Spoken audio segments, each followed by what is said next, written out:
Muito bem, eu disse que vamos administrar com sabedoria também as nossas finanças. Como administrar suas finanças? Você quer aprender? Amém. Você precisa deste ensinamento? Amém. Eu preciso, graças a Deus, porque Deus sabe a hora certa em que nós precisamos de acertar áreas da nossa vida. Você crê que Deus quer mudanças? Amém. E tem mudanças na área financeira também. Amém? Então diz 1 de João 5:3.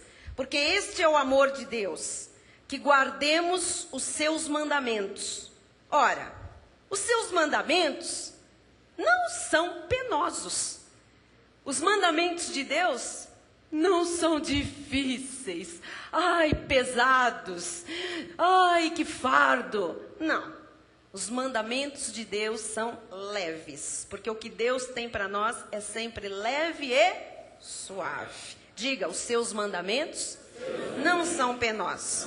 Vamos orar a Deus nesta hora? Curve sua cabeça. Peça que Deus fale algo ao seu coração, que venha trazer mudanças grandes em sua vida. Senhor Jesus Cristo, te agradecemos por esta hora bendita, em que a palavra de Deus cairá em terra fértil, que é o coração dos eleitos do Senhor. Nós sabemos, Pai, que a mesma palavra vai ser exposta e todos ouvirão, mas ela dará frutos a 30, a 60 e a 100 por um da semente. És tu, Senhor, quem darás o crescimento, quem farás com que estas sementes prosperem e que as colheitas sejam abundantes. Todos nós que estamos aqui por tua soberana vontade. Portanto, tu tens algo a acrescentar a cada vida. Fala-nos, Senhor, fala-nos em nome de Jesus, porque nós estamos abertos àquilo que o Espírito tem a dizer à igreja. Em nome de Jesus, cremos que os teus mandamentos não são penosos, por isso já nos submetemos a eles, para a honra e glória do teu nome.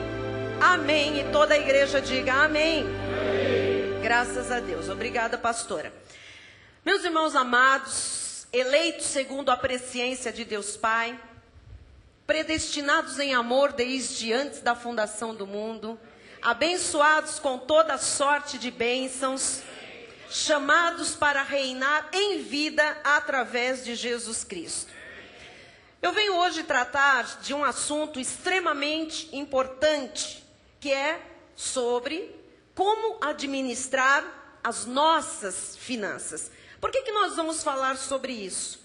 Porque Deus nos deu uma palavra profética na passagem do ano de 2005 para 2006, dizendo que este período seria um período de grandes mudanças.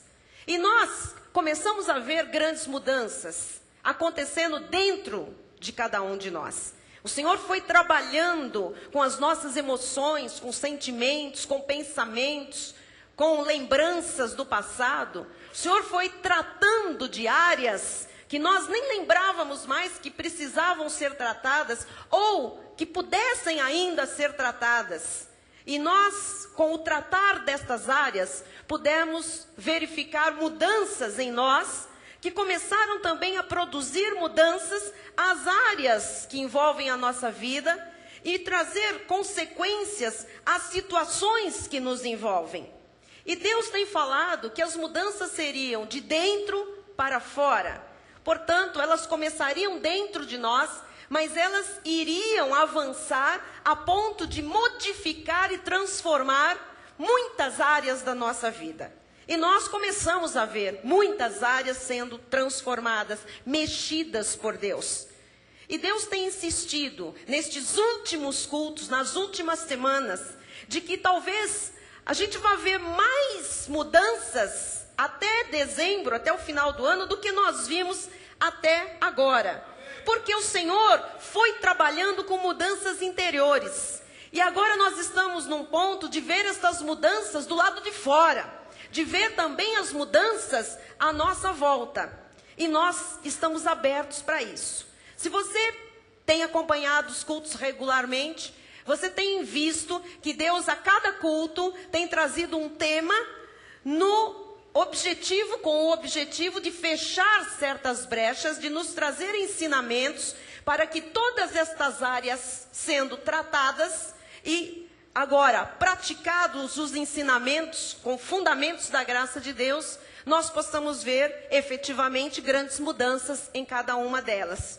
O Senhor tem falado sobre procedimento, o Senhor tem falado sobre caráter, o Senhor tem falado sobre brechas que devem ser fechadas, o Senhor tem falado sobre a submissão, o Senhor tem falado sobre o servir, o Senhor tem falado sobre unidade, sobre perdão. Então, nós vemos Deus atuando de uma forma a levar o povo de Deus a um conhecimento tão grande que vá produzir estas grandes mudanças que nós todos esperamos que aconteçam e quem sabe podemos ver ainda este ano de 2006 estas grandes mudanças. Estou recebendo tudo isso não só para a minha vida pessoal, familiar, mas acima de tudo ministerial e para o corpo de Cristo que nós temos a honra de pastorear nesta terra.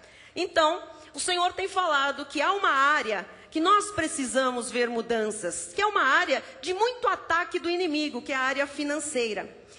É um assunto delicado, porque quando uma igreja se propõe a falar de finanças, logo, duas vertentes de conhecimento ou de posicionamento já se afloram. Uma que vem de origem, que tem origem na igreja romana, que é aquela que quando se fala em dinheiro, em finanças na igreja, isso é do diabo, isso é pecado, isso não convém, porque aqueles que Deus ama são os pobres, são os miseráveis, são os que têm necessidades. Esses estão mais perto de Deus, esses agradam mais a Deus. E há ainda, não é, no seio da igreja evangélica, esta mentalidade, que foi, logicamente, importada da igreja católica e que permeia muitos ministérios. Falar em finanças em muitos lugares é uma heresia muito grande, é um pecado, é uma coisa abominável. Mas a Bíblia, você vai se surpreender, ela fala muito mais em dinheiro, só para você saber, você que gosta de estatísticas, a Bíblia fala mais em dinheiro do que em céu e inferno. Então, se não fosse tão importante, não teria tanta ênfase este assunto do dinheiro e de finanças na palavra do Senhor. Então, uma destas vertentes que arrepia muito crente, muito cristão, é trazer este assunto de prosperidade, de finanças equilibradas, de dívidas pagas, de adquirir riquezas. Isto faz muita gente tremer. Estão errados os que tremem, porque Deus quer que você seja abundante e tenha sempre em tudo ampla suficiência. Pelo menos é isso que diz a nossa Bíblia, preto no branco, em português claríssimo. Amém? Amém. A outra vertente que também se levanta nesta hora quando falamos em finanças, é aquela que já condena o assunto baseado no panorama do que está aí fora no meio evangélico. Porque o que está aí fora no meio evangélico é muito cruel, é muito feio, é muito desumano, é anticristão, que é arrancar a lã das ovelhas, fazendo um jogo com as ovelhas, de medo, colocando sobre as ovelhas um peso, uma maldição, ameaças atrás de ameaças, e prometendo coisas em troca de dinheiro, do dar, das doações, das campanhas, fazendo deste momento de princípios de Deus, de ensinamentos de Deus, um momento de pura barganha escandalosa. Bom, e nós, povo da graça do Senhor? Nós não estamos de nenhum destes lados. Não nos horrorizamos quando falamos em finanças, porque sabemos que Deus não quer os seus filhos com necessidades não supridas. Aquele que se agrada com a pobreza dos filhos de Deus se chama Satanás. É ele que se agrada, é ele que é glorificado quando os filhos de Deus vivem uma vida medíocre sobre esta terra. Então, não estamos também do outro lado, da outra vertente, que não podemos falar em finanças, porque vamos aqui falar de trocas com Deus, de barganhas, do toma lá da cá. Não vamos entrar naquele mérito de que você, para ter algo, precisa de dar a sua vida, dar os seus bens, dar o que você adquiriu, fazer troca Chegamos ao ponto de ouvir muitas vezes testemunhos das pessoas comprando cadeiras no céu, pessoas comprando uma vaga na salvação, com o nome no livro da vida, pessoas dando o que tem e o que não tem, empenhando-se, empenhorando-se todo, com medo do inferno, com medo do diabo, com medo de perder filhos, família, casamento esboroar. Isto tudo, amados, não tem parte com Deus. Não tem parte com o cristianismo. Não tem nada a ver com as Sagradas Escrituras. Cabe, então, aos homens e mulheres, ministérios sérios que Deus levantou nesta terra, falar a verdade. Porque a Bíblia Sagrada diz: conhecereis a verdade e a verdade vos libertará. A verdade, amados, é que o Senhor quer a vida financeira do seu povo equilibrada, próspera. Não quer o seu povo mendigando sobre esta terra. Afinal, você sabe de cor aquele versículo que diz que o Senhor nos pôs por cabeça nesta terra e não por cauda. Cauda se arrasta, cabeça está por cima, dirige. Amém? Amém. Você não tem que se arrastar, porque a cauda, além de se arrastar, ela é pisada. E o povo de Deus não foi criado para ser pisado, não foi criado para ser humilhado, para se arrastar nesta terra. O povo de Deus foi criado para manifestar a glória do Todo-Poderoso. E a palavra de Deus diz: os que recebem a abundância da graça e o dom da justiça, os salvos, reinarão em vida através de Jesus Cristo. Então Deus tem um reinar em vida. E nós não concebemos um reinar em vida através de Jesus Cristo na base do sofrimento, do cheque para cobrir cheque, do cartão estourado, do banco te cobrando, do nome maculado no SPC, no Serasa e na praça você não poder comprar nada porque o seu nome aparece num computador, vergonha na hora de ir num mercado, como disse outro irmão, é duro para um homem ir com a esposa para um mercado e ela colocar as coisas no carrinho e quando chegar no caixa, o marido tem que ir retirando coisas do carrinho porque não tem dinheiro para passar toda aquela mercadoria. Isto não é para os filhos de Deus. Ter crianças para colocar numa escola e ficar procurando onde vai colocar os seus filhos para estudar, porque não pode pagar uma escola decente e tem que se submeter às vagas que o governo oferece. Às vezes um estudo de péssima qualidade, num local horrível, e o povo de Deus tendo que se submeter a isso. Isto não é plano de Deus, isto não é vontade de Deus. E assim como outras coisas, vou usar a expressão do irmão Toninho, que foi muito feliz numa reunião de mulheres na quarta-feira, quando ele diz: depois que eu cheguei na graça, Deus começou a me ensinar princípios, eu comecei a viver a vida abundante, a ser cabeça realmente, até para emprestar e não tomar emprestado, mas eu sei o que é latir para economizar o cachorro. Tremam os céus. Você sabe o que é latir para economizar o cachorro? É quando, amados, não resta mais nada, você não sabe mais o que cobrir, o que fazer. O desespero bateu a porta e as pessoas estão ali, à mercê, muitas vezes, das circunstâncias, do inimigo, com certeza. Então Deus tem trazido este tema sobre finanças, até colocando como um dos alvos de intercessão para o bimestre novembro e dezembro. Quem está intercedendo já sabe. O Senhor colocou a abundância financeira como inspiração para nós intercedermos. Só que a abundância financeira, ela passa por etapas. A primeira delas é o suprimento. É Deus fazer chegar onde não tem aquilo que é necessário. É a provisão de Deus. Mas o Senhor diz que na provisão nós podemos contar com Deus, porque Ele tem misericórdias que se renovam a cada manhã. E não vai faltar nada. Mas o Senhor tem nos ensinado a plantar uma semente já lá neste momento em que nós temos necessidades. Porque aquela semente, no mínimo, vai ser reposta. Toda semente é reposta por Deus. E uma semente não produz um fruto. Não existe nenhuma semente que produza só um fruto.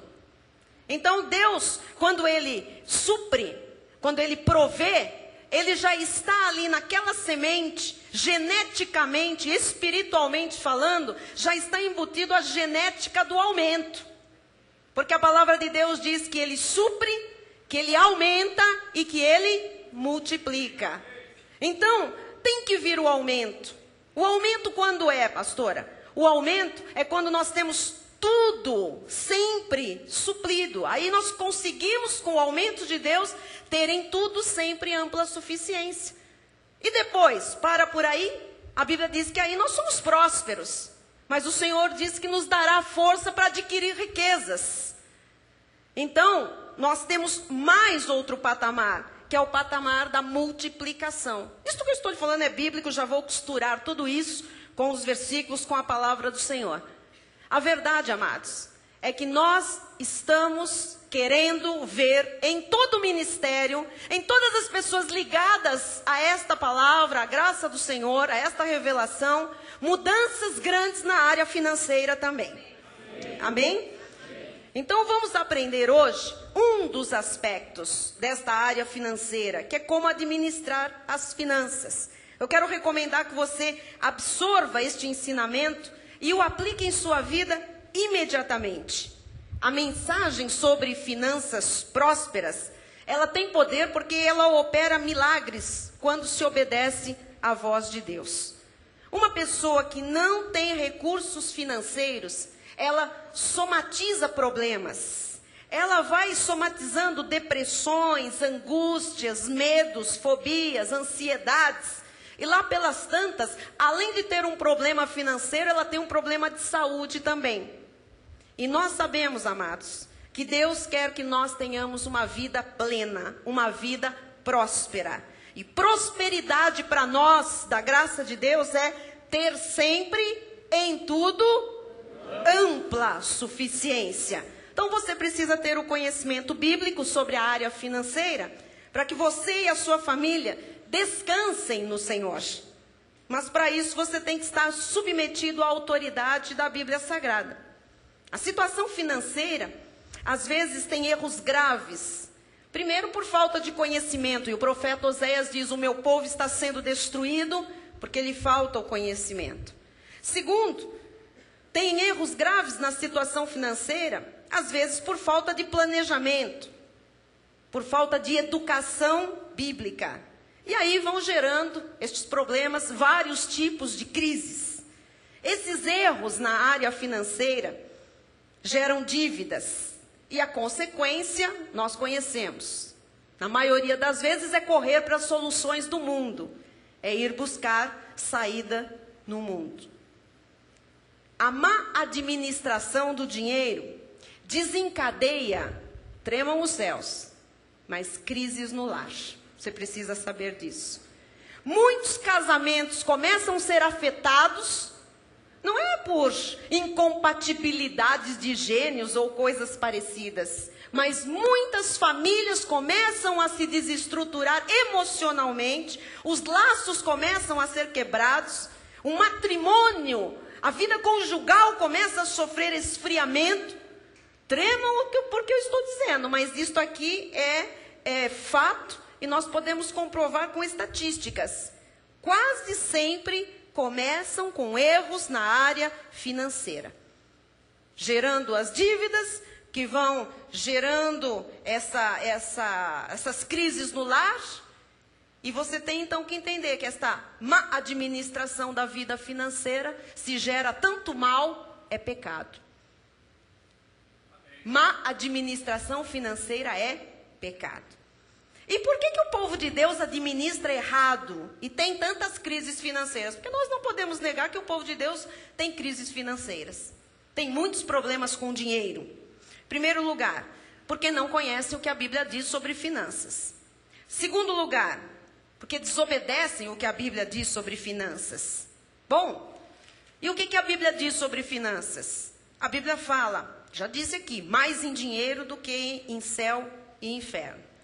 Jesus, amados, passou a morar em nós quando nós o recebemos, o confessamos como nosso Senhor e Salvador. Passou a ser o nosso mestre.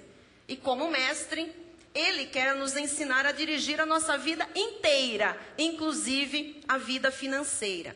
Quando nós falamos em finanças, alguns cristãos costumam dizer, não meta Deus nisso. Olha, eu estou aqui para dizer, meta rápido Deus nisso, porque Deus tem que estar em tudo na sua vida. Se você tirar Deus de alguma área, essa área vai afundar e vai levar as outras juntas. Amém? Bom, o que é o dinheiro? Você sabe que na Bíblia não há definição sobre dinheiro. A Bíblia não explica o que é o dinheiro, mas a Bíblia fala muito a respeito dele. Em 1 Timóteo 6,10, muita gente cita esse versículo, porque vem com aquele espírito legalista e condenatório, porque o amor do dinheiro é raiz de todos os males. E alguns nessa cobiça se desviaram da fé e a si mesmos se atormentaram com muitas dores. Veja bem, amados, o versículo não diz, em hipótese alguma, que o dinheiro é a raiz de todos os males. O versículo não diz que o dinheiro é que faz as pessoas se desviarem da fé ou viverem atormentadas. O dinheiro não faz isso, ele não tem esse poder. O que faz isso é o amor ao dinheiro. O que faz as pessoas se desviarem da fé é a cobiça. Eu estou lhe mostrando obras da carne. O que faz as pessoas se atormentarem com muitas dores é as pessoas quererem ter por ter. Mas o dinheiro em si mesmo não é nem bom e nem mal. O amor ao dinheiro é que é uma raiz maligna. Amém? Então o dinheiro não é bom nem mal, mas o que nós fazemos com ele é que vai torná-lo uma ferramenta boa ou uma ferramenta má. Porque o dinheiro compra uma casa própria, não compra? O dinheiro compra comida, não compra? Mas o dinheiro suborna. O dinheiro também compra drogas. O dinheiro também sustenta traficante. O dinheiro também sustenta o crime. Mas o dinheiro também faz você viver sem necessidades, ter ampla suficiência. A minha pergunta é, de quem é o dinheiro? De quem é o dinheiro? Todo tipo de dinheiro, não importa que moeda, que nome nós demos no nosso país ou que tenha em outra nação. De quem é o dinheiro? O dinheiro é de Deus. Erra quem diz que o dinheiro é do diabo. O diabo não é dono do dinheiro. Quando a Bíblia fala que todo ouro e toda prata é todo dinheiro, tudo que existe de valor pertence ao Senhor.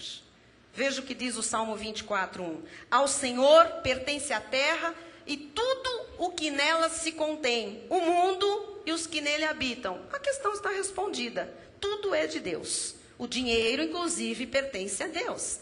Tanto pertence a Deus que ele faz uma promessa em Deuteronômio 8, 17 e 18.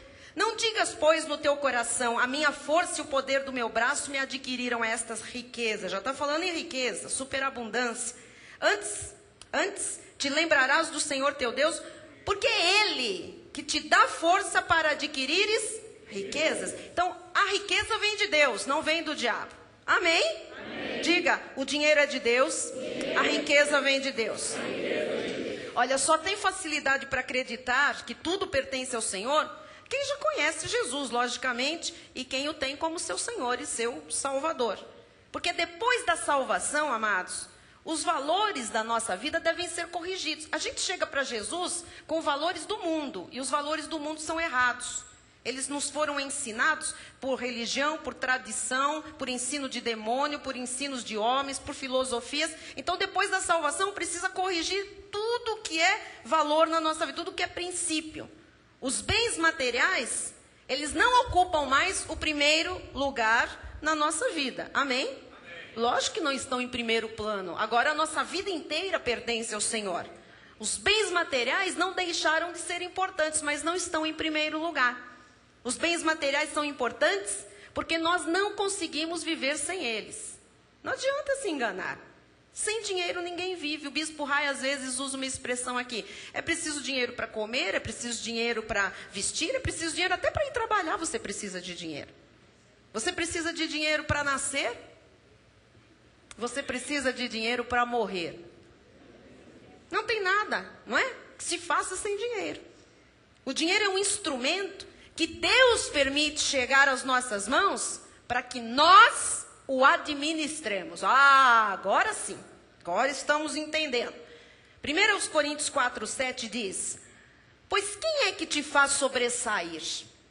E que tens tu que não tenhas recebido? E se o recebeste, por que te vanglorias como se não o tiveras recebido? Então, amados, o homem não pode receber nada se do céu não lhe for dado. O que chega às nossas mãos, chega porque Deus faz chegar às nossas mãos.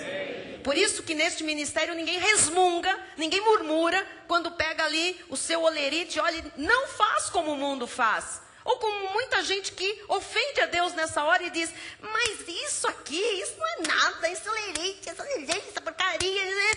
Você recebeu aquilo, glorifica a Deus, porque aquilo é suprimento. Se ainda não é aumento, é suprimento, é provisão de Deus. E você deve glorificar a Deus por tudo que chega à sua mão. Porque poderia não chegar. Amém? Tem muita gente que não está chegando. Está chegando na sua? Diga glória a Deus. Diga está chegando. Muito bem. Então, qual é o plano de Deus para o dinheiro? Porque Deus tem um plano. Se Ele faz chegar às nossas mãos, Ele tem um plano. Primeiro lugar, suprir as nossas necessidades básicas. Diz Filipenses 4:19. E o meu Deus, segundo a sua riqueza em glória, não é ainda há de aumentar, nem há de multiplicar. Há de suprir. Então, é o que falta. Há de suprir em Cristo Jesus cada uma das vossas necessidades. Por isso é a primeira etapa. Quando nós chegamos à igreja, nós chegamos cheios de faltas, cheios de necessidades. E neste primeiro momento, Deus vai suprir cada uma das nossas necessidades. E Ele supre do jeito que Ele quiser. Amém? Amém? Mateus 6:25 em diante. Por isso vos digo, não andeis ansiosos pela vossa vida, quanto ao que haveis de comer ou beber. Observai as aves do céu, nem pelo vosso corpo, quanto ao que haveis de vestir. Não é a vida mais do que o alimento e o corpo mais do que as vestes? Observai as aves do céu, não semeiam, não colhem, nem ajuntam em celeiros. Contudo, vosso Pai Celeste as sustenta. Porventura não valeis vós muito mais do que as aves? Qual de vós, por ansioso que esteja, pode acrescentar um côvado ao curso da sua vida? E por que andais ansiosos quanto ao vestuário? Considerai como crescem os lírios do campo, eles não trabalham nem fiam. Eu, contudo, vos afirmo que nem Salomão em toda a sua glória se vestiu como qualquer deles. Ora, se Deus veste assim a erva do campo, que hoje existe e amanhã é lançada no forno, quanto mais a vós outros, homens de pequena fé. Portanto, não vos inquieteis dizendo, que comeremos, que beberemos, como eu vou pagar aquela conta, como é que vai ser com os meus filhos, como é que vai ser com o Natal, como é que vai ser, ou com que nos vestiremos? Porque os gentios é que procuram todas estas coisas, pois vosso Pai Celeste sabe que necessitais de todas elas.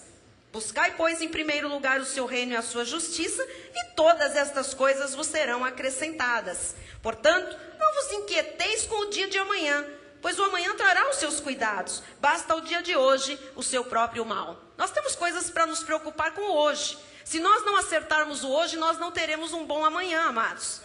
Tem gente que só fica sonhando com o amanhã, amanhã fazendo projeto para o amanhã e com medo do amanhã, mas não trabalha no hoje, não planta hoje, não semeia certo hoje, não pratica a Bíblia hoje, então amanhã não vai ter nada para se agarrar. Nós não devemos ficar extremamente preocupados com o dia de amanhã. O que nós devemos fazer? Trabalhar duro. Esta igreja ensina a trabalhar.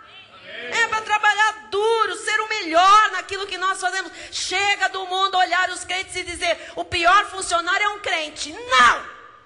O melhor funcionário tem que ser o Filho de Deus. Aquele que se sobressai, aquele que vai ser exaltado. A Bíblia Sagrada promete que nós seremos exaltados, amados. Deus tem prazer em suprir as nossas necessidades básicas todas. Amém? E Ele supre ou não supre? Supre. Você está aqui hoje porque Deus hoje supriu necessidades suas. Segundo lugar, qual é o plano de Deus para o dinheiro? Primeiro, suprir necessidades. Segundo, mostrar o seu poder através do dinheiro, quando nós podemos também suprir necessidades de outros, principalmente dos irmãos. Em 2 Coríntios 9:10, o apóstolo Paulo diz, ora, aquele que dá semente ao que semeia e pão para alimento, também suprirá e aumentará, vamos vendo as etapas, supre, depois o que ele faz?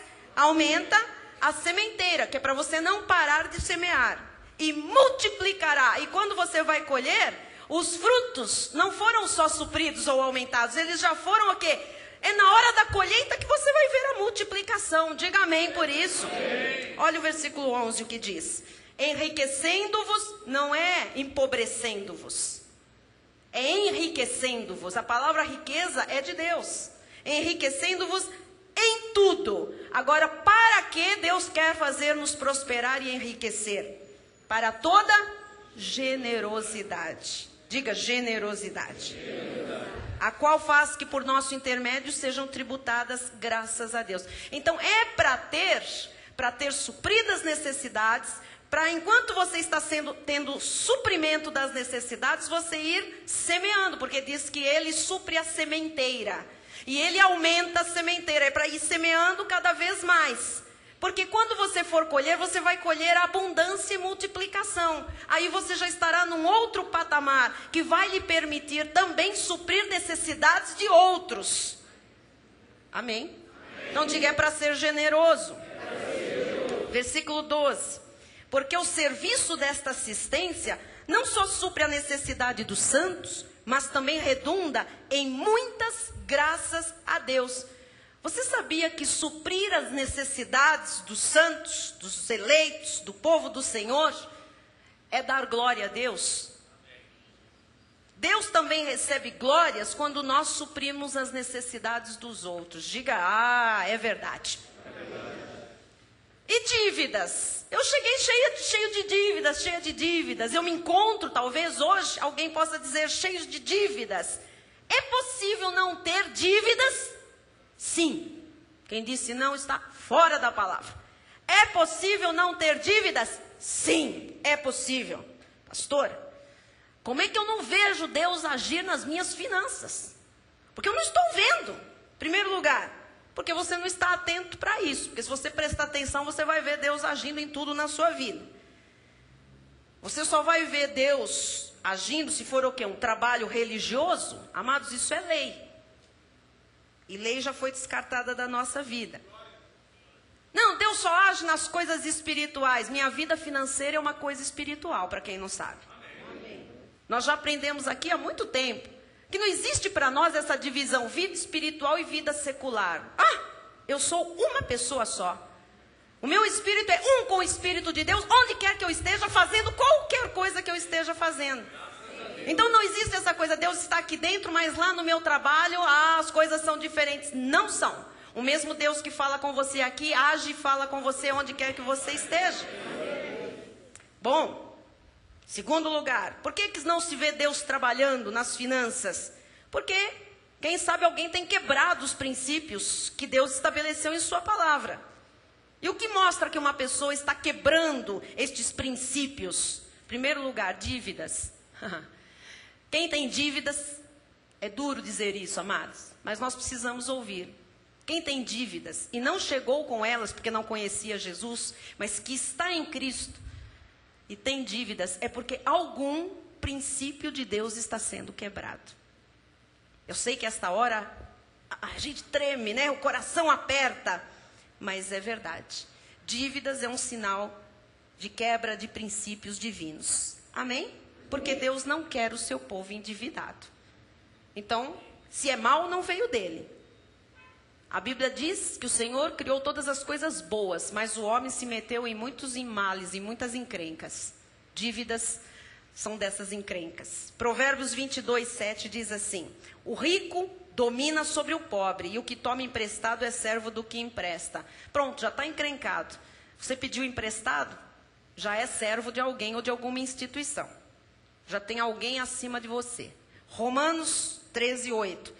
A ninguém fiqueis devendo coisa alguma. Então, pega esse versículo, escreve na porta da geladeira, no espelho do banheiro, onde você escova o dente 50 vezes por dia, onde você passa toda hora, põe lá no chaveiro da porta da casa, põe na testa dos filhos, porque aí você olha toda hora para os seus filhos e vê lá. A ninguém fiqueis devendo coisa alguma. Tem que pagar. Ai, não dá, vamos orar, vamos aplicar os princípios de Deus, tem que dar. Porque se Deus manda não ficar devendo, ele não é louco. É que é possível não ficar devendo, não ter dívidas com ninguém. Amém? Amém. Muito bem. Outra questão que nós entendemos que algum princípio da Bíblia está sendo quebrado. A pressão que chega, amados, quando nós temos as contas para pagar. Quando a pessoa vive aquele desespero. Ai, meu Deus, ai, mais uma conta que chegou. Sabe quando você chega em casa e está embaixo da porta? E você fala, ai, é conta. Se isso traz uma pressão muito grande, tem algum princípio que precisa ser acertado. Porque as contas existem. E você tem que saudar todas elas com muita alegria e prazer e ter para fazer isso. Terceiro, desejo de ficar rico a todo custo. Ai, tem gente que se mete em encrenca porque quer ficar rico a todo custo. Sabe esses programas que liga toda hora, não sei o quê, para não sei em quem, e vai ter um sorteio, e vai ter e a pessoa está ligando para toda hora. Ela não está vendo que ela está pagando aquelas chamadas todas, que ela está se envolvendo com coisas que não valem a pena. Tem crente que joga em loteria. Credo, mas tem. Misericórdia. Eu conheci crente, não desta igreja, graças a Deus, mas que apostava em cavalos no jockey. Verdade. A família ficou na miséria por causa de um crente, um cabeça, mas o cabeça da casa, jogador nos cavalos. E qual é a febre hoje? O que é? Que as pessoas vão aí no meio da tarde, tem um grupo de mulheres, todo mundo sabe. Você conhece alguém, espero que não seja ninguém próximo. Bingos. E a pessoa vai. Eu conheço uma pessoa que jogou tudo que tinha. Deu uma casa para ganhar um Fusca meia nada. Verdade. Então eu ganhei um Fusquinha. Era vermelho, você lembra, bispo? Manquitola. Aquele Fusca que tem um vidrinho assim, bem estreitinho. E todo mundo, a pessoa ganhou um Fusca no bingo. Quanto jogou para ganhar esse Fusca? Eu dei minha casa, mas eu tô com um prêmio. Perdi os filhos e o casamento, mas tem um Fusquinha. Mas eu tô rindo, mas foi isso que aconteceu. Preocupação excessiva com coisas exteriores. Também é uma quebra de princípios bíblicos. O que é isso? Aquela pessoa que quer estar sempre na moda. Isso aqui eu não uso mais, isso não está na moda. O que é a moda? É a novela das 7, das 8, das 9, das 10. Cuidado, porque tem umas de época, você vai ficar cafona.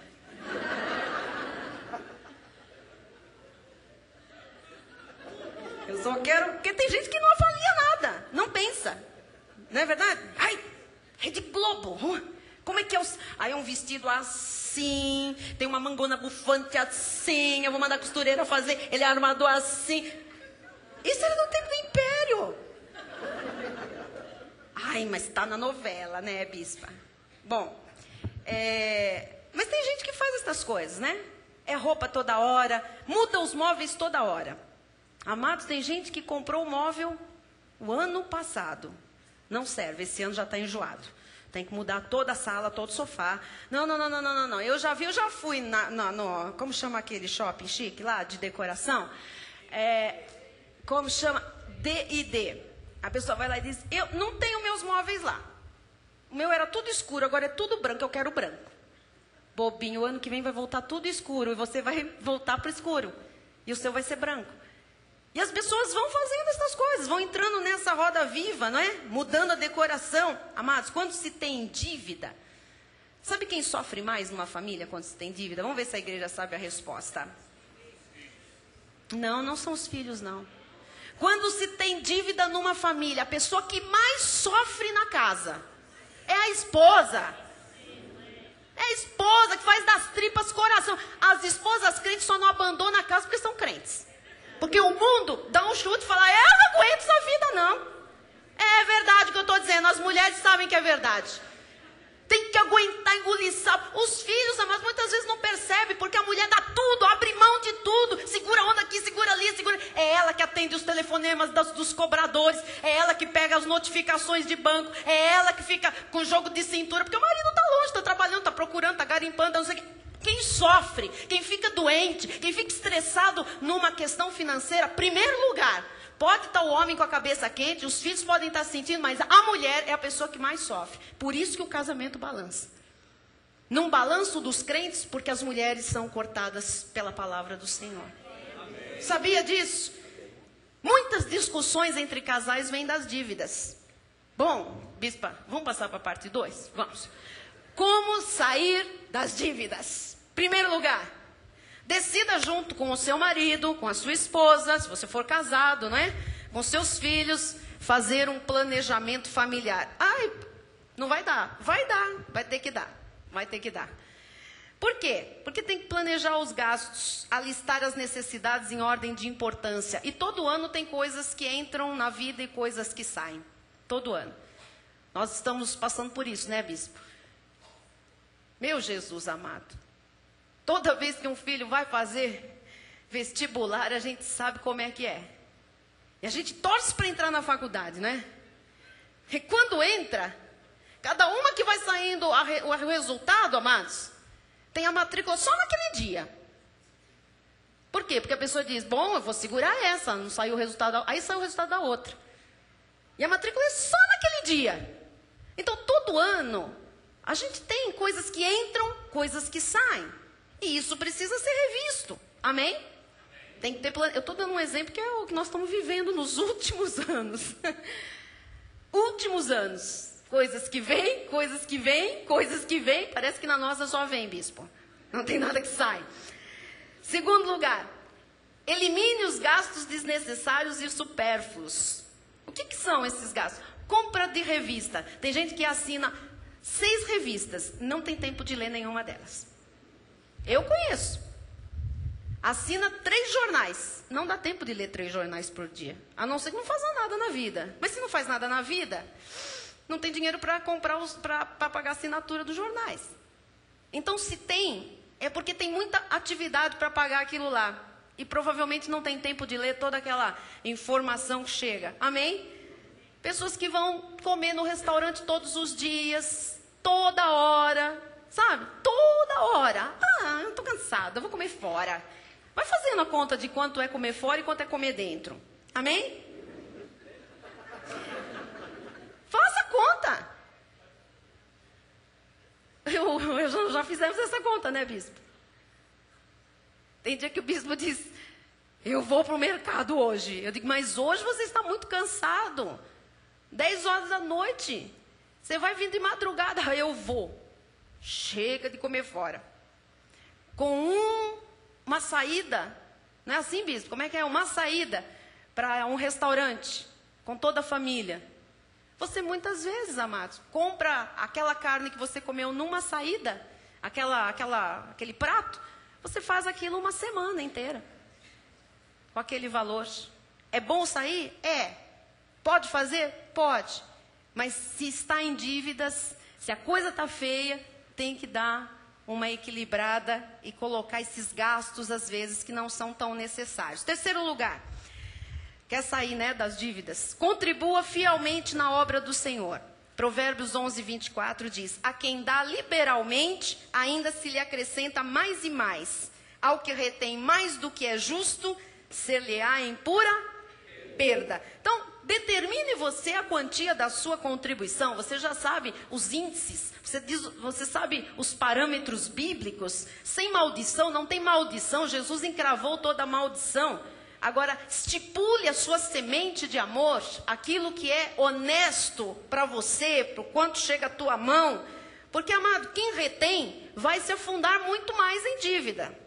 Contribuir traz grande alegria, sabia disso? Traz uma alegria tremenda. Não é, Paula? Onde está a Paula? Não é? Agora ela faz assim, ela me deu um testemunho há 2 semanas, dizendo, eu cheguei aqui há pouco tempo e eu tinha uma situação ruim com oferta e dízimo de outros ministérios, e isso não estava resolvido, era uma hora que doía. Lógico, semeando em asfalto e no meio de demônios não é bom mesmo.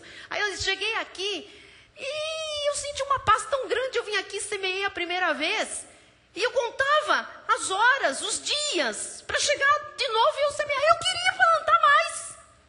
E agora eu disse, sou eu. Amados, nós precisamos semear onde nós somos alimentados.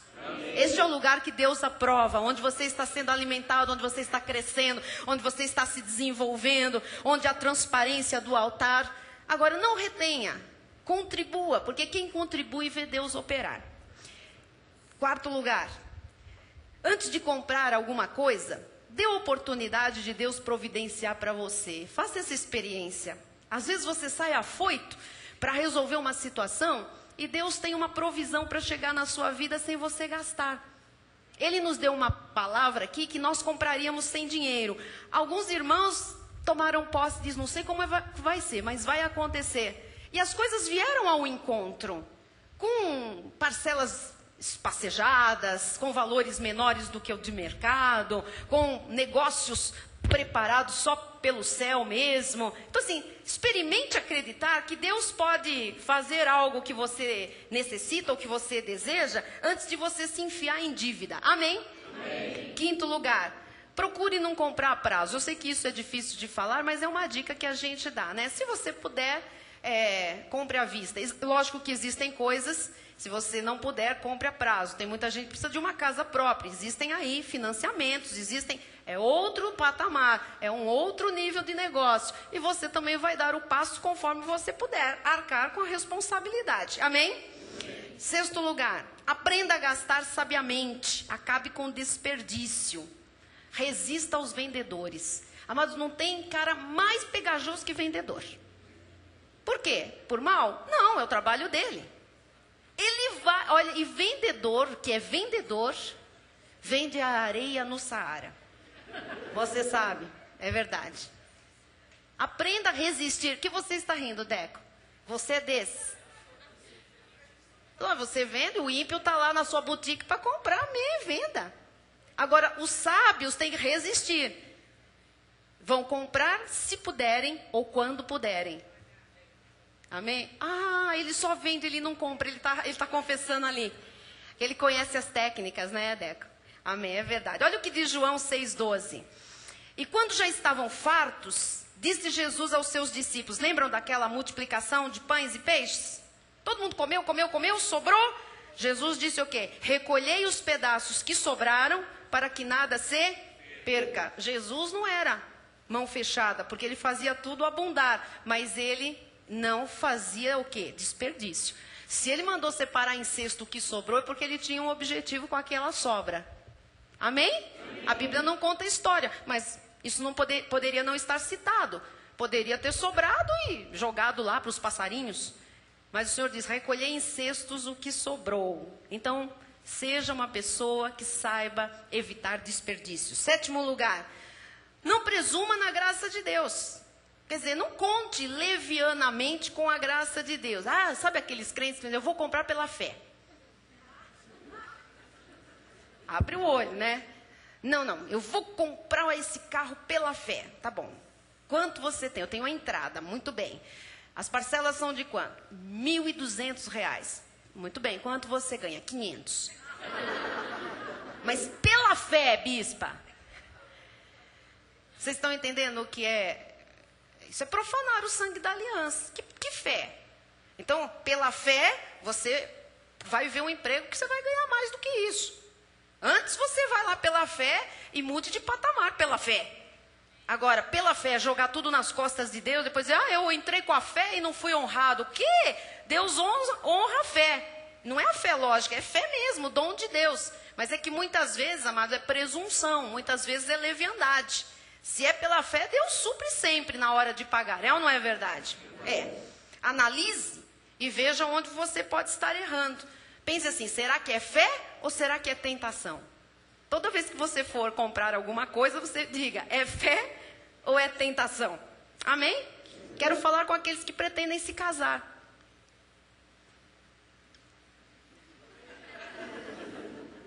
Tem que planejar antes. Casamento é coisa séria. E eu estou mostrando aqui que depois, se a parte financeira é precária, esse casamento acaba sofrendo e ficando áspero. Provérbios 24, 27 diz, cuida dos teus negócios lá fora, apronta a lavoura no campo e depois edifica a tua casa. Amém? Então, prepara-te. Quero casar. Muito bem, vamos agendar. Mas nós só vamos fazer o casamento se você estiver lá fora, batalhando, trabalhando duro. Amém? Se você estiver aprontando a lavoura, cuidando dos negócios, aí sim. Porque senão é irresponsabilidade. 8º lugar, aprenda o segredo da respiração financeira. Ou seja, adeque o seu padrão de vida ao seu salário. Filipenses 4, 10 a 13 diz: alegrei-me sobremaneira no Senhor, porque agora, uma vez mais, renovaste a meu favor o vosso cuidado, o qual também já tinhais antes, mas vos faltava oportunidade. Digo isto não por causa da pobreza, porque aprendi a viver contente em toda e qualquer situação. Tanto sei estar humilhado, como também ser honrado. De tudo e em todas as circunstâncias já tenho experiência, tanto de fartura como de fome, assim de abundância como de escassez. Tudo posso naquele que me fortalece. Então aqui é um princípio bíblico sobre finanças. O apóstolo Paulo diz que a paz e a alegria não dependem das circunstâncias. Amém? Não depende de ter muito. Você pode ser feliz, alegre, tendo suprimento, tendo ali uma vida, às vezes, pequena ainda. Paulo se ajustava ao seu orçamento. Nós já estudamos às quartas-feiras que Paulo passou algumas necessidades, mas Paulo também foi suprido e ele disse que estava plenamente suprido, farto, rico, enriquecido. Ele também experimentou a abundância. Então, a nossa questão agora é que subir de padrão de vida é muito fácil. O descer é que é difícil. Não é? Subir de padrão é fácil, mas a hora que tem que descer, ninguém quer, né? Então aprenda esse segredo de viver com pouco ou viver com muito e tendo paz e alegria. Amém? Amém. Para encerrar, alguns conselhos importantes. Primeiro lugar, primeiro conselho. Se você puder, dê, não empreste. A lei dizia que nós temos que ter para emprestar e não tomar emprestado. Na graça eu lhe digo, se você tiver para dar, dê. Não precisa emprestar.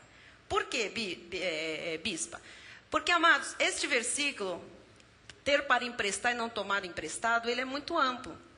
Ter para emprestar, você só pode emprestar um dinheiro a alguém se você puder perder esse valor. E não ver nunca mais, senão você não pode emprestar. Como assim? Você só pode emprestar um dinheiro se você estiver preparado para aquela pessoa não lhe devolver. O que pode acontecer. Senão você não tem para emprestar. Porque se eu falo assim, eu posso emprestar esse dinheiro para você até o dia 15. Mas dia 15 eu preciso.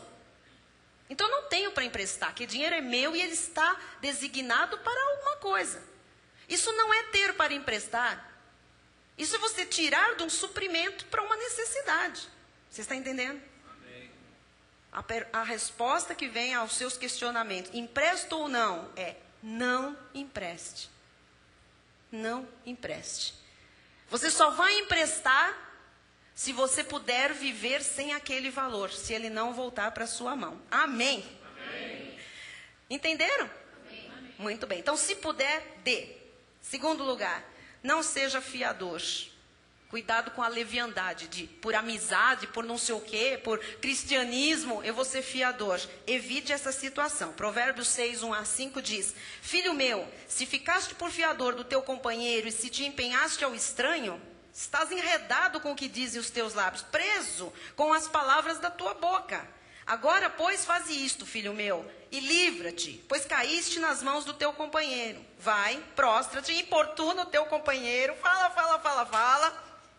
Não dê sono aos teus olhos, nem repouso às tuas pálpebras, não sossegue, livra-te como a gazela da mão do caçador e como a ave da mão do passarinheiro. Sai fora da fiança. Aqui diz evite.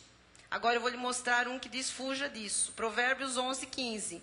Quem fica por fiador de outrem sofrerá males, mas o que foge de o ser estará seguro. Amados, ficar por fiador e o outro não pagar tem consequências seríssimas para a sua vida. Você assume a dívida do outro. Veja o que diz Provérbios 20, 16.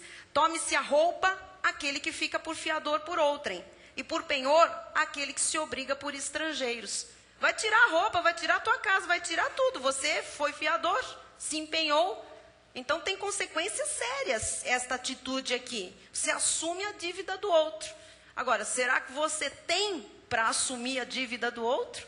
Será que você tem para pagar se o outro não pagar e você não sofrer dano? Ah, bispa, mas vai ficar chato porque é uma pessoa muito conhecida, muito chegada, muito parente, muito amada, muito irmão, muito... Ele vai ficar de mal, ele vai falar mal. Provérbios 26, 22 diz assim: as palavras do maldizente são comida fina, que desce para o mais interior do ventre. Olha o 26, o que diz, 27. Quem abre uma cova, nela cairá, e a pedra rolará sobre quem a revolve. Amados, quem quiser falar mal, vai falar mal de você, ou você emprestando ou não emprestando, você sendo bom, você não favorecendo naquele momento. Quando a pessoa tem uma cova escancarada para falar mal, quando é maldizente, não vai importar. Se você emprestar 10, vai falar, por que não me emprestou 20? Se você não emprestar, vai falar, miserável, por que não me emprestou?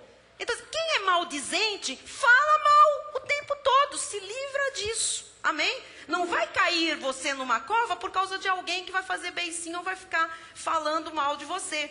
Isso é falta de entendimento. Provérbios 17, 18 diz: o homem falto de entendimento compromete-se, ficando por fiador do seu próprio. Só quem não tem entendimento fica fiador. Ah, mas como é que faz? Não faz. Compra feito. Você só vai ficar de fiador se houver uma ordem expressa de Deus, uma permissão para um caso especial. Amém? Orado, jurado, sacramentado, com o respaldo do Senhor, senão não. Antes de ficar por fiador, esteja bem consciente do que a Bíblia diz. É isso que você tem que saber. Segundo lugar, empréstimo. Não peça emprestado. Já falamos aqui, estou só lhe aconselhando. A melhor receita para você perder um amigo é pedir dinheiro emprestado para ele. Não é? Quantos amigos se perdem por causa de empréstimos? Então esteja sempre consciente. Se ele não devolver, se você quiser emprestar, que não vai lhe fazer falta. Você tem como se virar. Amém?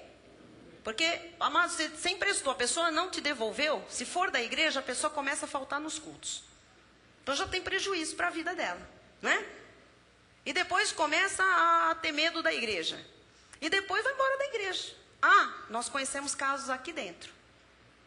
Ficou no ouvido de um irmão, e chorando, e está preso, eu vou preso, o agiota pôs o revólver na minha cabeça, toma!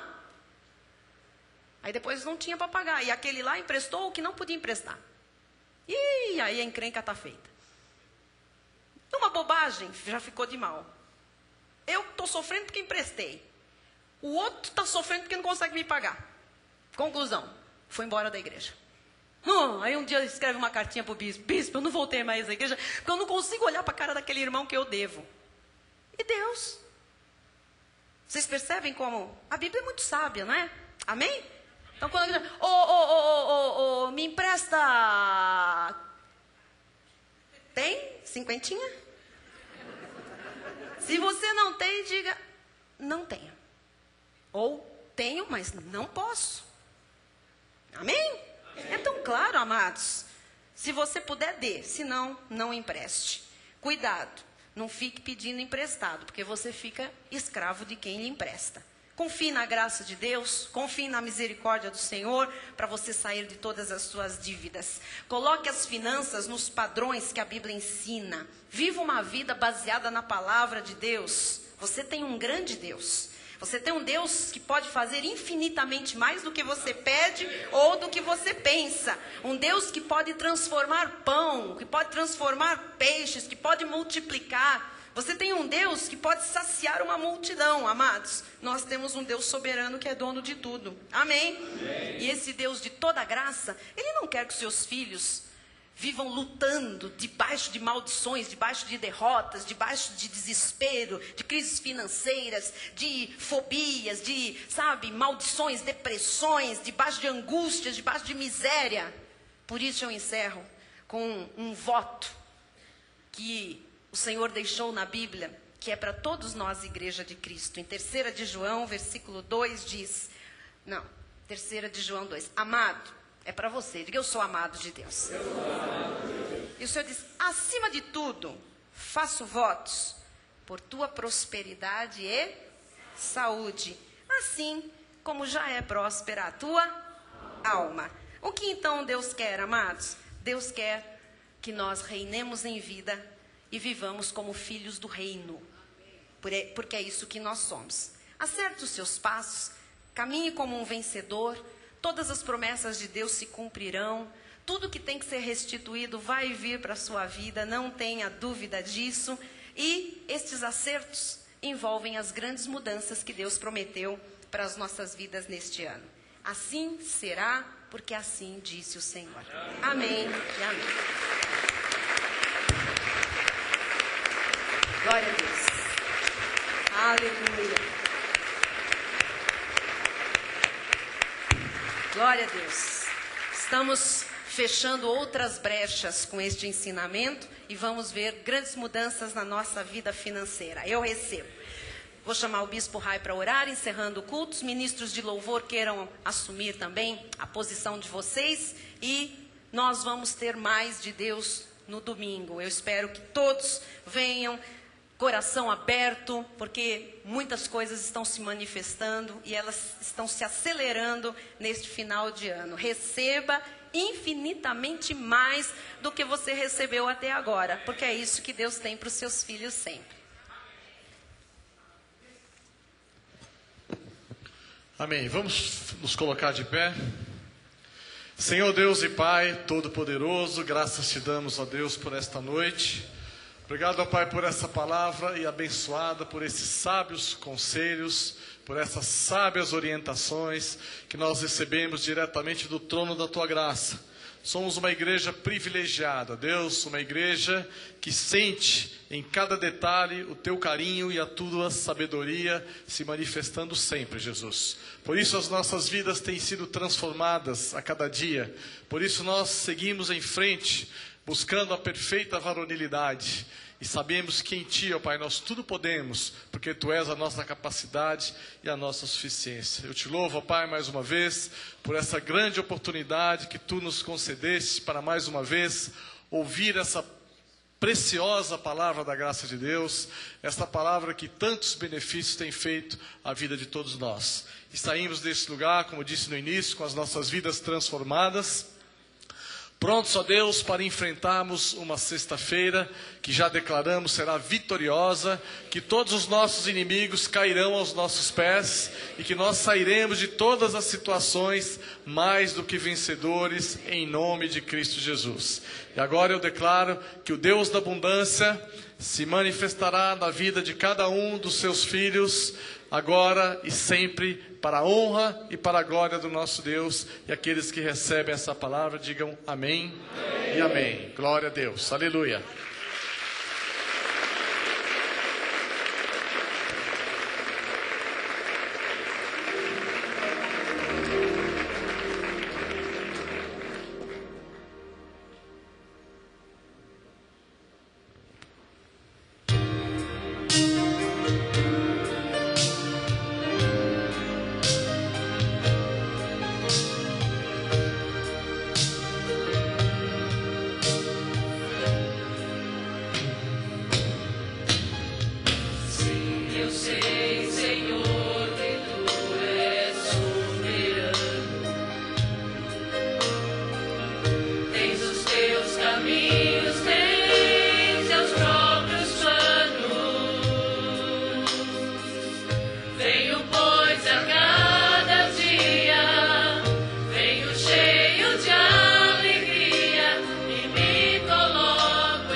Aleluia, glória a Deus.